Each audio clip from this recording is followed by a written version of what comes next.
Welcome to Art Lounge.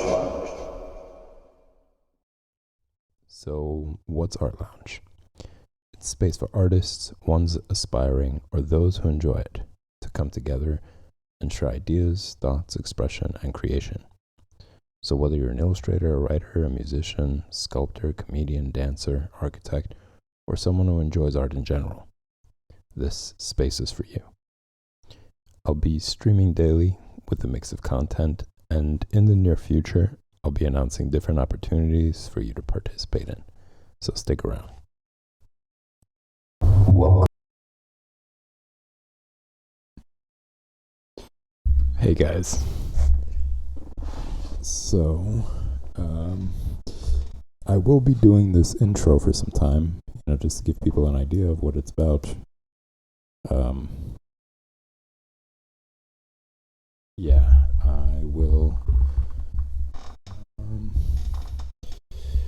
I will be starting this stream where I'm going to be focusing on traditional coloring. I really do enjoy it. I did oil painting for some time, so this is going to be a great way of combining just like doing comic books and painting at the same time. And I just really enjoy that process. I didn't want to just drop it and focus more on digital, even though digital is great as well. I do like, having to feel all the mediums, having to feel like the brush and all the textures of like the paints and stuff, and just playing around with like mixing colors. That's a really cool process as well. That's not something that I feel like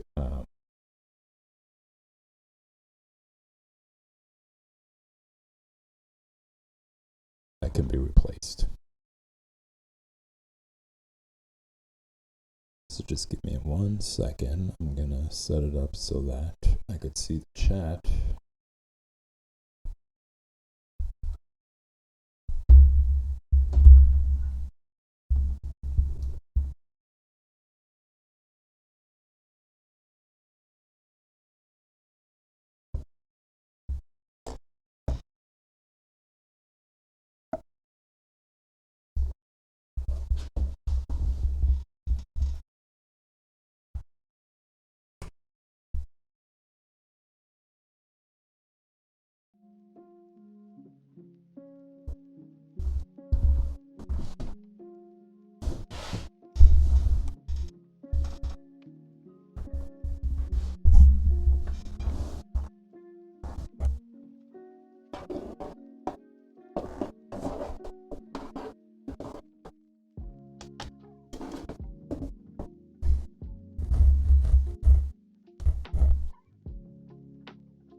So, we're gonna do,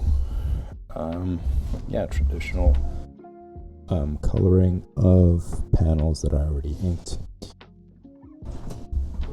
of Conan. Now, if you guys didn't check out the first stream, I highly recommend it. There's a little intro about who the artist is. John Buscema, a legendary artist.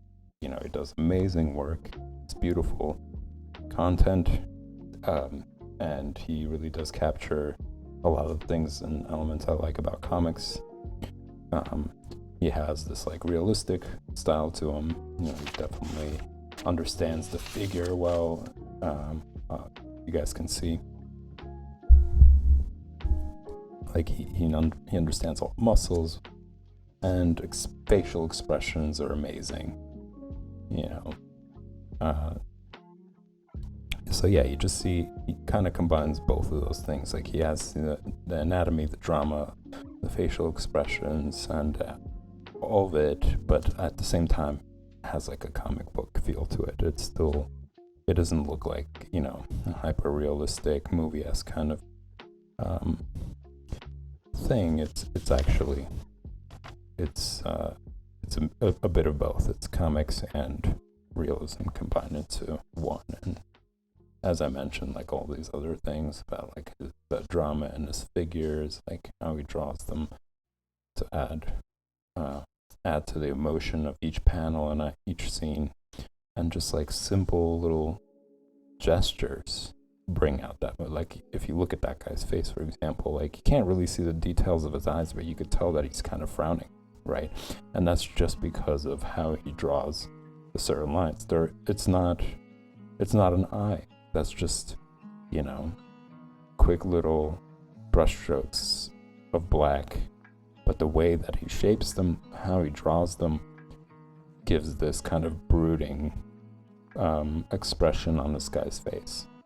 And it's just things like that I look at and I'm like, that's amazing. It's so great that he could do that he could capture such emotion and expression with all these little quick lines and gestures. Like if you look at the way that he drew or he drapes this guy's clothes, it's pretty simple. There isn't really that much detail to it, but at the same time, if you look at it, there are certain lines, fine lines, and the shapes of them that give it character, that give it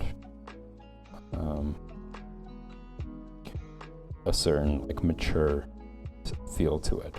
You look at over here as well, it's just quick brushstrokes, or so they seem to be, and it just creates like a beautiful panel.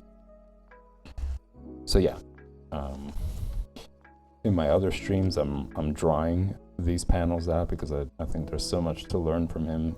Like I said, all these different elements, just really great. It's beautiful work. I really enjoyed it. And in that first stream, you guys can see all the various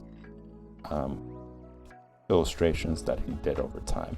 And this guy was just like pumping out issue after issue. I'm talking about like 2 issues of this level of detail and this level of accomplishment when it comes to like all these different elements that I was talking about. 2 issues a month. That's great. That's amazing. And I just don't think there's enough about him. There's no real videos about him. There's no real, even like movies or anything, and just kind of talking about his life or talking about what he did. So in that first episode of Drawing Comics, there's a 5-minute reel that just talks about, how he grew up, where he studied, what he did for some time, just this process, how he got involved in Stan Lee. Just a brief overview that takes 5 minutes to explain, and there's definitely content out there to read about, but I just don't find that there's enough visually even to talk about him or give him credit for how much work and how much stuff that he's done, and what beautiful, not just in terms of like quantity, but the quality was just awesome. As I was saying, like a lot of his work was so well done, and even in this comic book you could see just how great it looks. And I also really love the colors, despite the fact that the colors are pretty much flat. I think they're beautiful. The different combinations of them, you wouldn't expect for them to have that much of an effect, but if you look at it, it's just simple colors,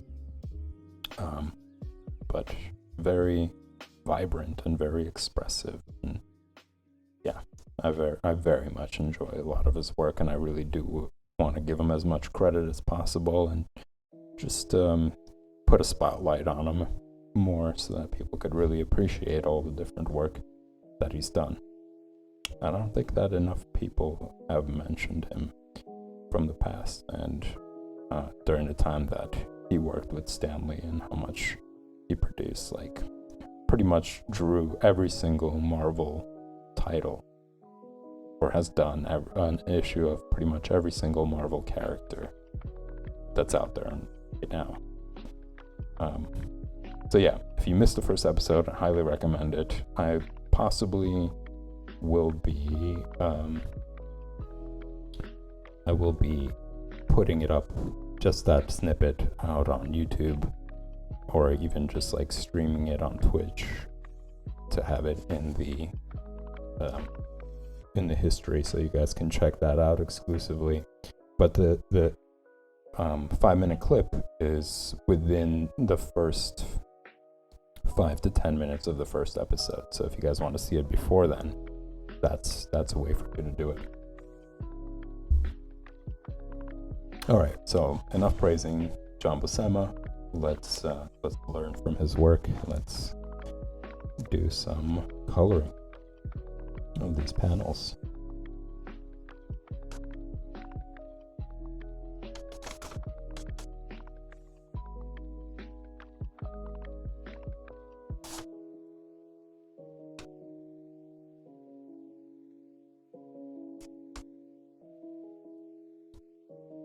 So as I mentioned before,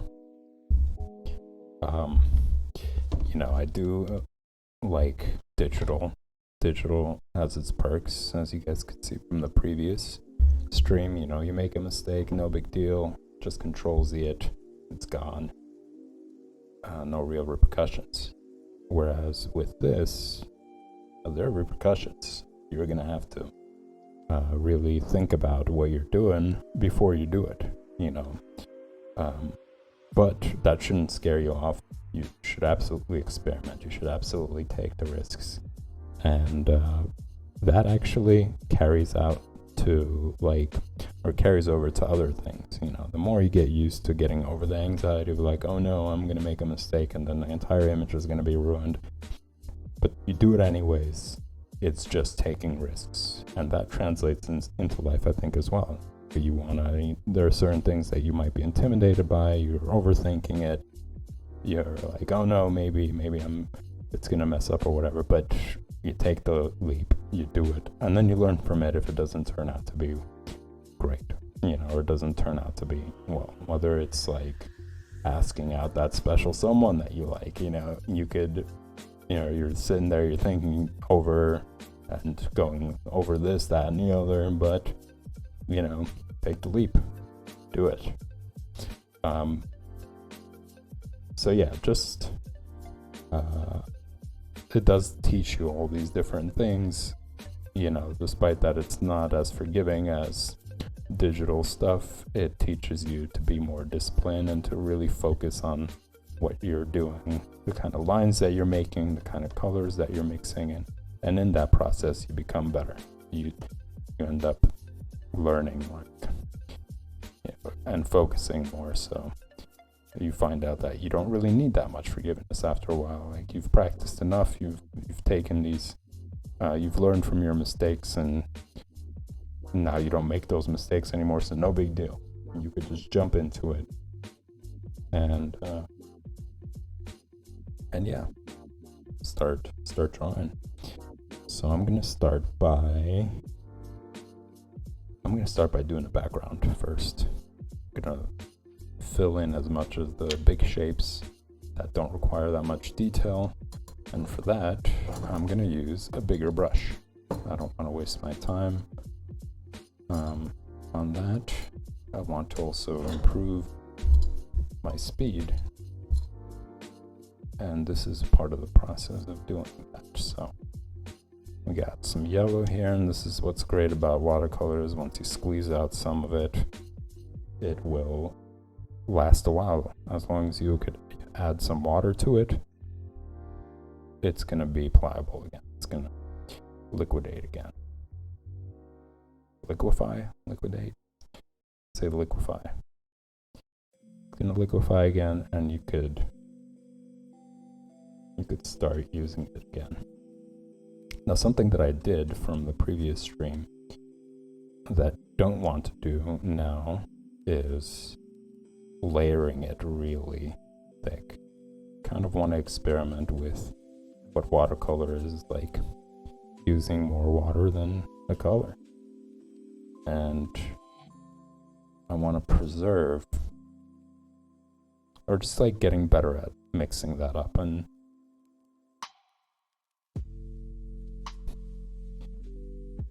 struggling less with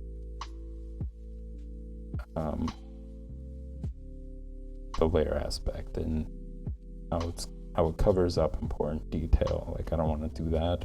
There's certain lines, they're beautiful lines. I want to make sure that they're still there by the time I'm finished coloring.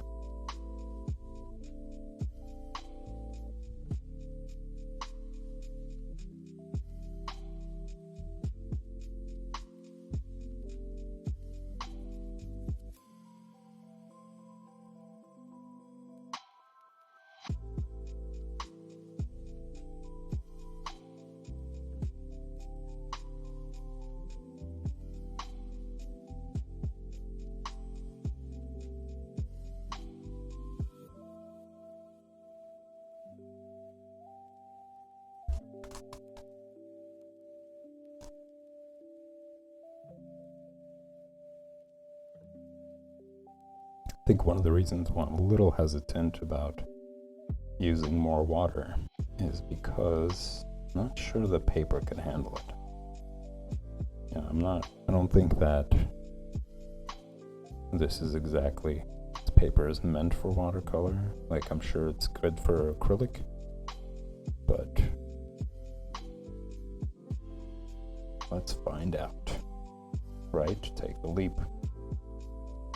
Make the mistake and learn from it.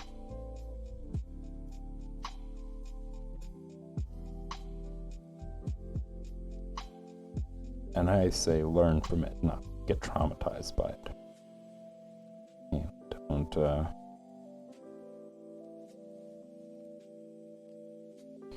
don't worry about taking the risk of like putting on more water to find that good middle ground. Like, not too much water, but not too little water where the paint doesn't really turn transparent.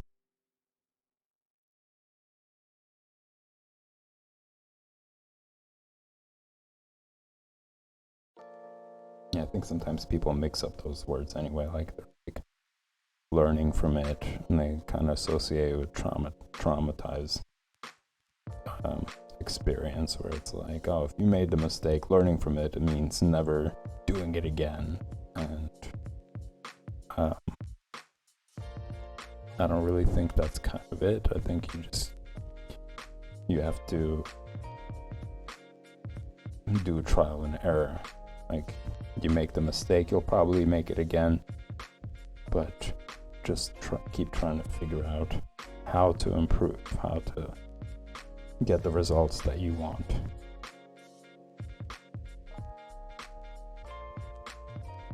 See where you're going wrong and improve on that. And to do that, you'd have to not worry about making the same mistake again, but just keeping an eye out for ways to improve while you're learning.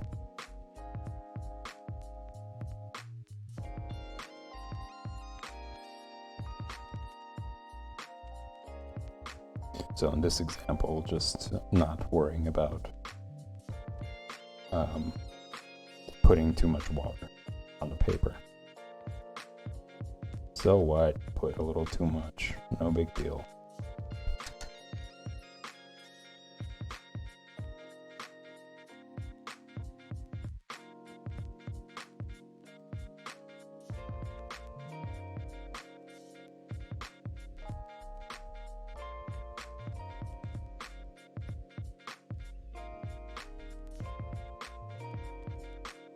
As you can see, it does do like a thin coat over the blacks, but nowhere as bad as, when I was doing this right here, where you could see it really covered up so much of it, which kind of sucks.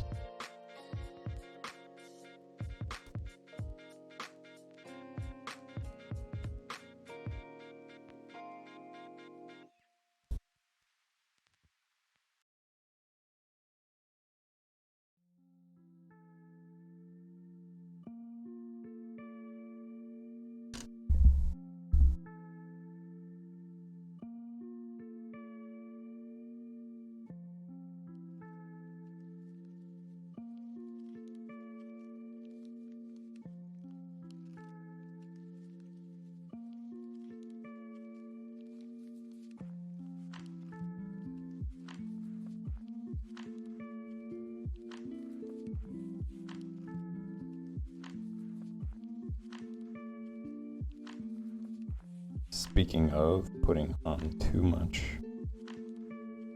water,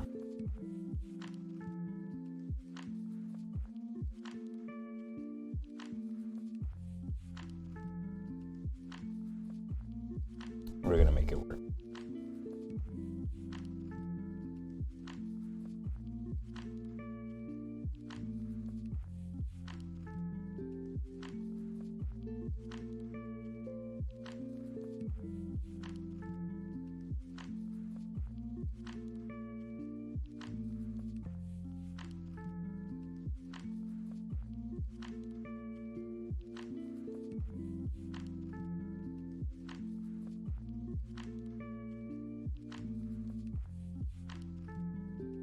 Yeah, as you can see, well, there's some colors actually that really do well with black, but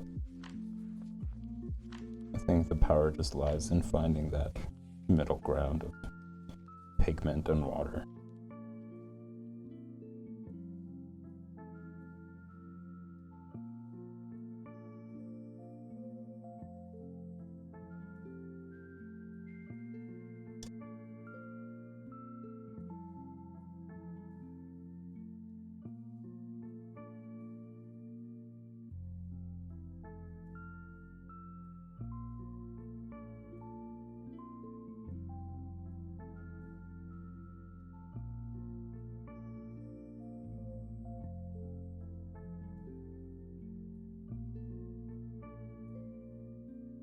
I think also layers helps as well.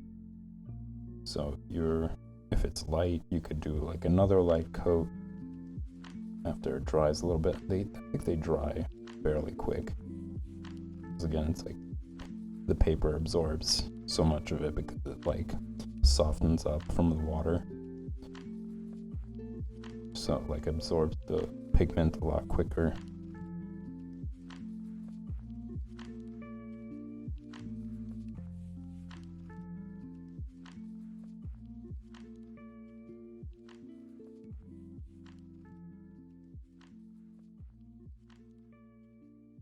A little light layer on all the parts that have orange.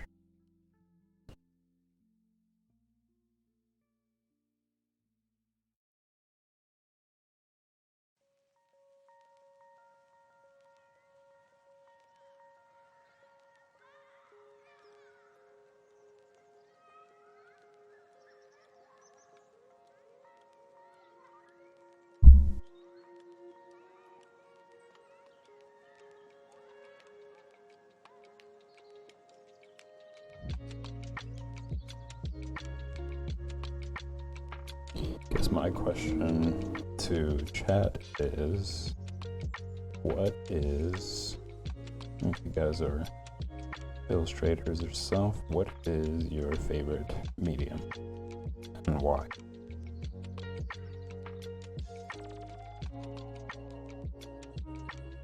What do you enjoy most? Do you enjoy oils, acrylics, watercolor?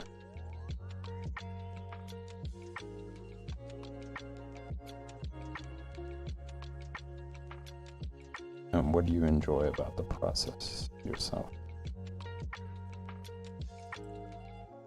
And there's like so many other ones out there, like there's like pastels and water pastels, I think, and oil pastels. It's just each one of them having their own unique benefits and style, even like the outcome. As I mentioned, I also want to have this like really nice color pencil set that I want to try out. Just a lot of colors on there, and I really do enjoy how pencils feel. It's hard to just stick to like one. I never really bought into like the school of just sticking to like one type of artistic experience. I think all of it is a lot of fun. It's just a matter of time. And what I mean is like there's no better than experience. Just they're all they're all unique in their own way. They all have their own, like, it's like, you know, going on different rides. Like, go to Six Flags, you're not just going to go on one ride all the time because that one ride is good. It's like, no, they all have their own entertainment to them. They all have their own fun to them. And that's kind of how I see it, just like an amusement park of art.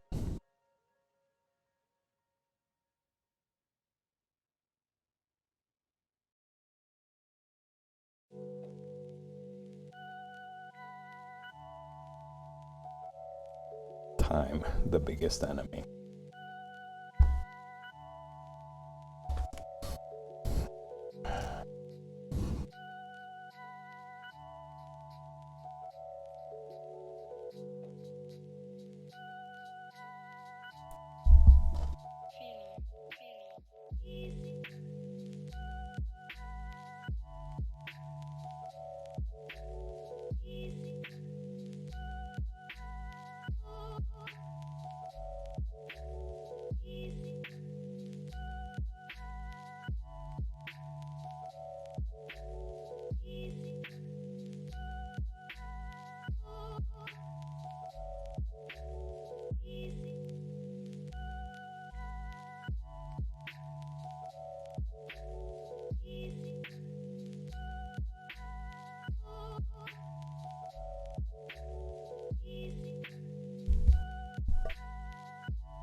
As I mentioned before, you got the cup of water here. Make sure you got a lid, because if it's knocked over, your work says goodbye. And so does your electronics.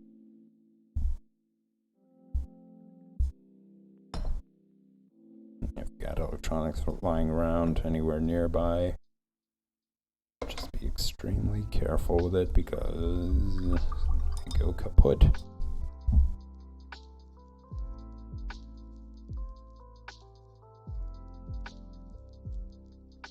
If there's any water in it, if you have pets, those guys will at some point want to sniff around, see what it's about, and then bam, it's all over your table or all over your computer.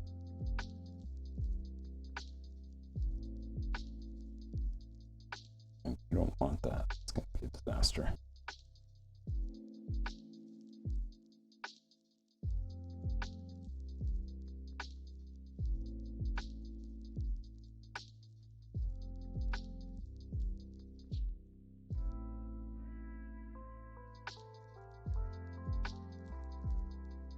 So blue does well with blacks, as you can see, like even if there's more pigment on there, on the brush, you could still see the blacks pretty well.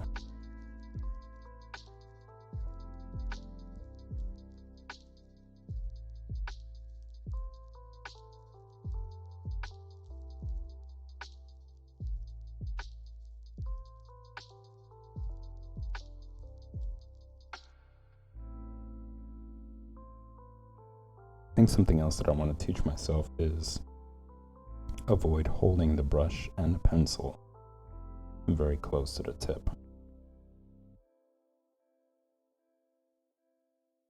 And this is where writing things down again comes to great use, because you could write it down on the sketch pad or where you're working on. You could be like, okay, remember to keep your hand away from the tip of the brush and pencil.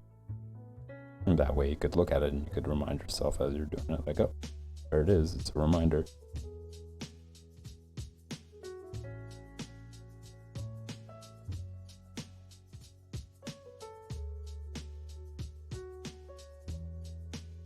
And I think once you get used to writing things down for your artistic purposes, you'll start to see the benefit of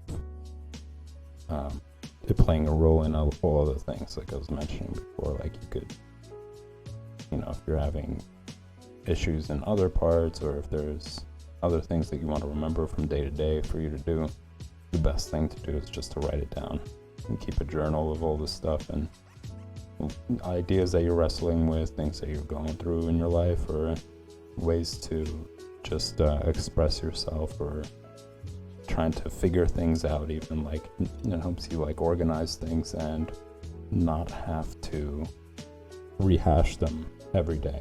I'd be like, okay, what was it that I was talking about? What was the things that I came up with, or solutions that I came up with, or methods that I've recognized? And if you're like wandering, you could just open up the book and then read it. You're done. You don't have to spend the entire day or a good portion of your day trying to rehash or recollect exactly what it was that you needed to remember.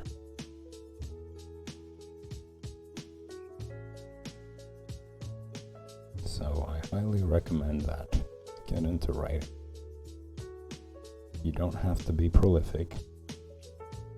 Just a great tool for day-to-day stuff.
Trying to like angle the light so that if it's wet, it doesn't like block me from seeing the fine details. Trying to avoid, especially when it comes to the face, there's like so many important little details on there.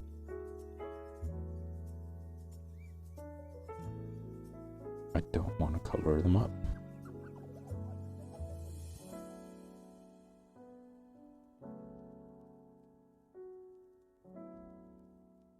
As I mentioned in like the previous stream, like minute little details can really change the expression. It could go from being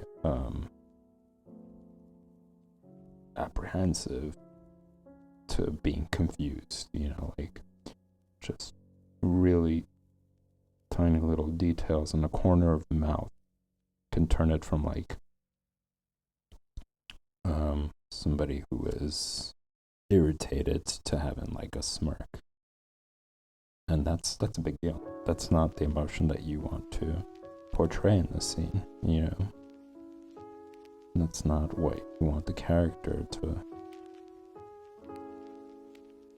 be looked at as.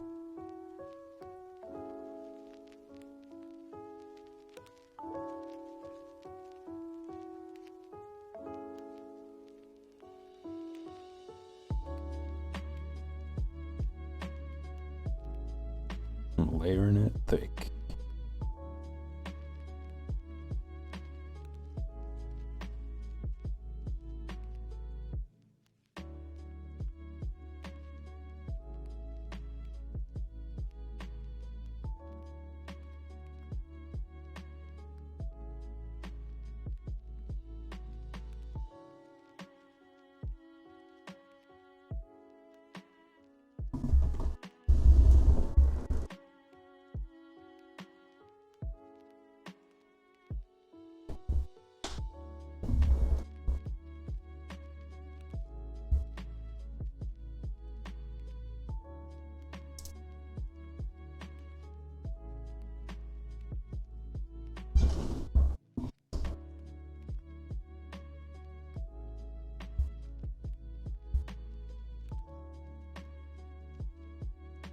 So it seems like the hat or the fur part of the hat is like a greenish.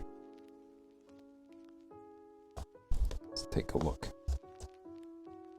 It's like a brown, kind of. This is the fun of it. It's like trying to decipher, like, what colors do I mix in order to get that. It's like a greenish brown.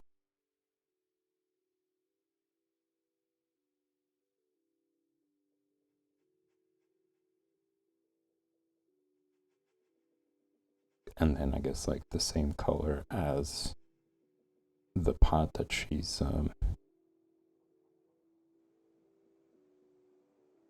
throwing out all this like food scraps, I think.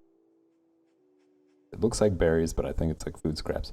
I think there's a, this is just something that had to do with the limit of colors that they could use and how quickly they had to turn out those color plates at the time. So they just like, oh, it's food scraps, let's just make it red.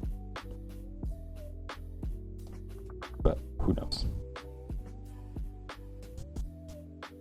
It still looks cool. I still like it. The fact that even the colors kind of come out of the, they're out of the lines. It's like, it's a style. It's a cool style.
All right, so you can see that the red has dried. Now what we're gonna do is, and I probably have to clean out this white because it has so many mixed colors in there. It's like not even white anymore. And I also just noticed that I'm not even using the zero brush. Using the same brush that I did for the background. Alright, yeah, I definitely have to wash this out. This white is mucky.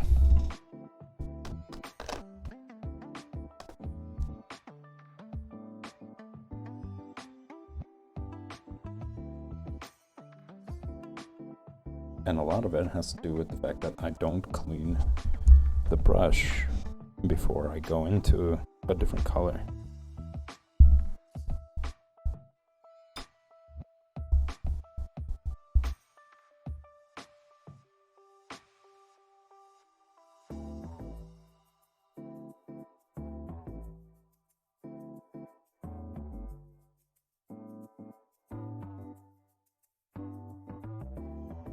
Now in this case, since we're doing highlights, this is where less water is vital. And this is where a rag becomes pretty important. We're just going to use straight paint onto this pot.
I also noticed that the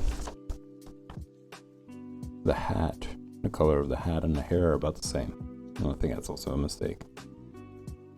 But for the sake of just practicing color mixing, I will honor it.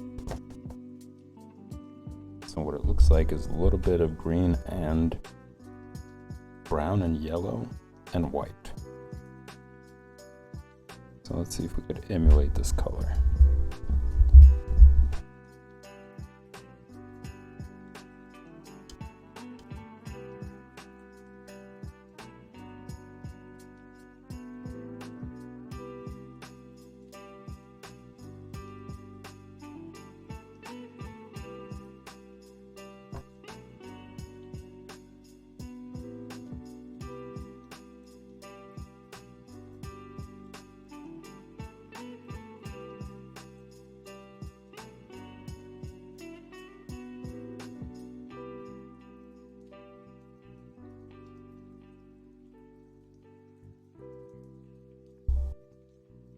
Did we nail it? No, I think I just...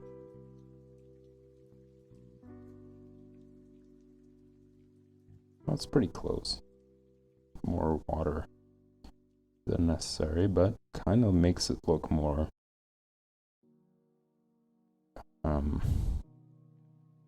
think more how it was intended to, where there is a distinction between the hat and the hair.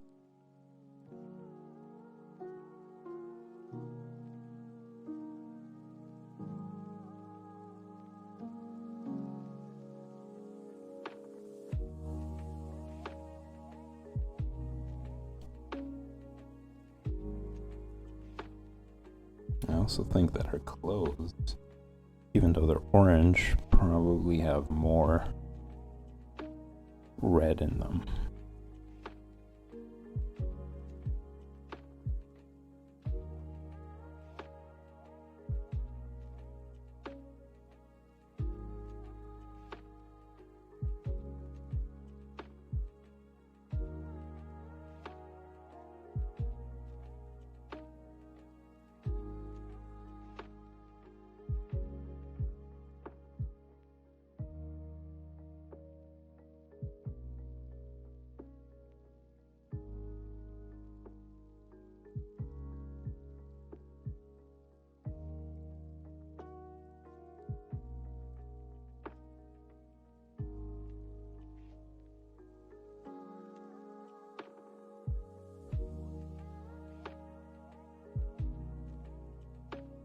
little bit more red.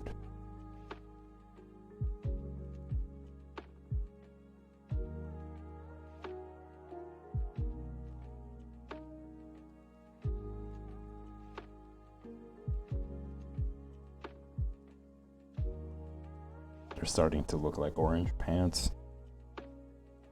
I need to add some white.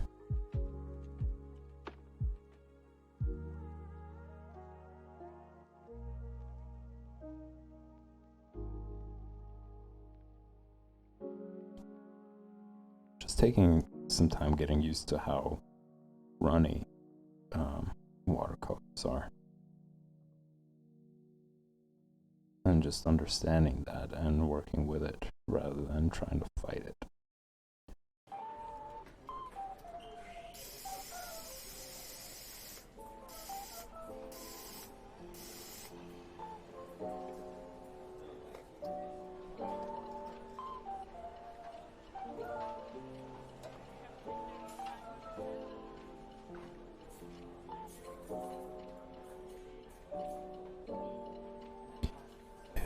You guys have any experience with watercolor, talk about it in chat. What is it that you do enjoy about it, and what are some of the things that you've struggled with learning, or what have you actually nailed down after a while?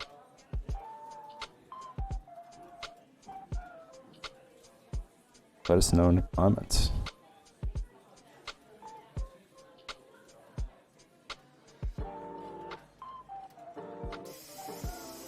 Can you relate to the struggle of getting used to how runny watercolors are? What were your experiences with it?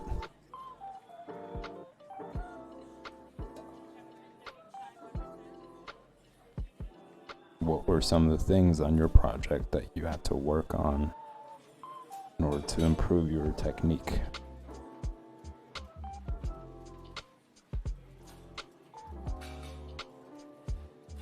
And where did you come across issues that needed more time to figure out and wrestle with?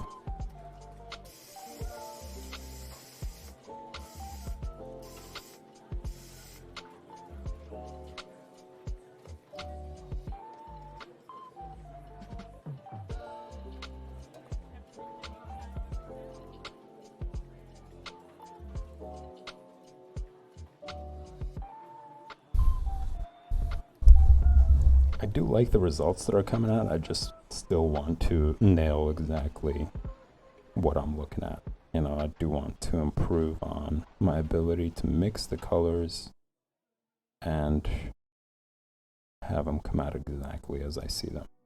So despite enjoying the result, I still want to nail down what I'm looking at.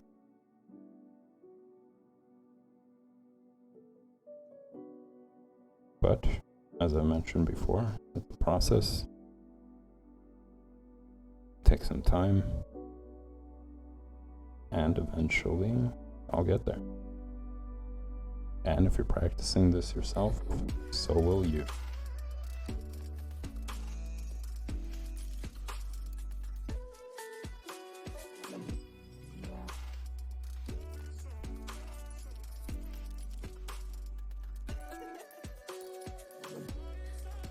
Ooh, that's a little too orange. I think this is closer because, as you could see, most of the hand is, or the arm rather, most of the arm is in shadow. So therefore, there wouldn't be that much light hitting this arm.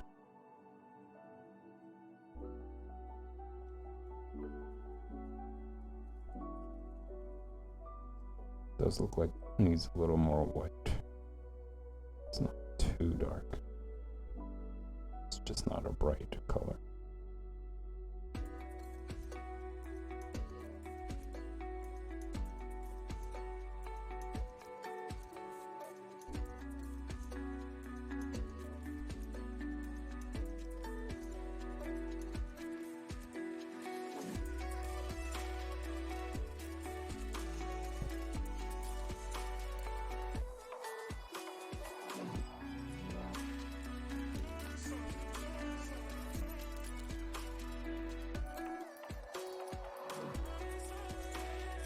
if you guys in chat have ever worked with watercolor, what are some things that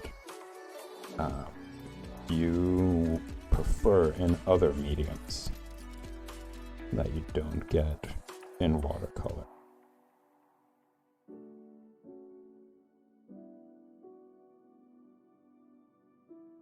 Curious to know what your experiences are like and how you guys went about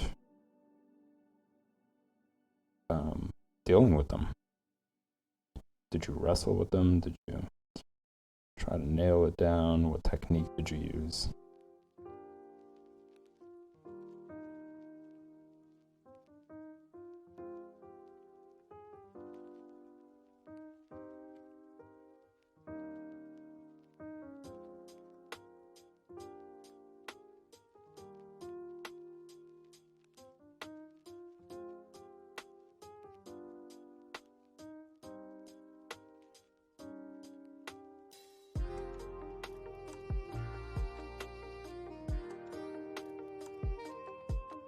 So it seems like the most of time that I'm spending is just nailing down the colors.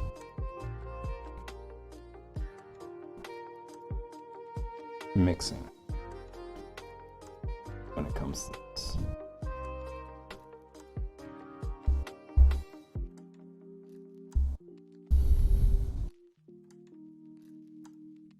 And with that said, I am going to clip it here, guys. That's the end of the stream.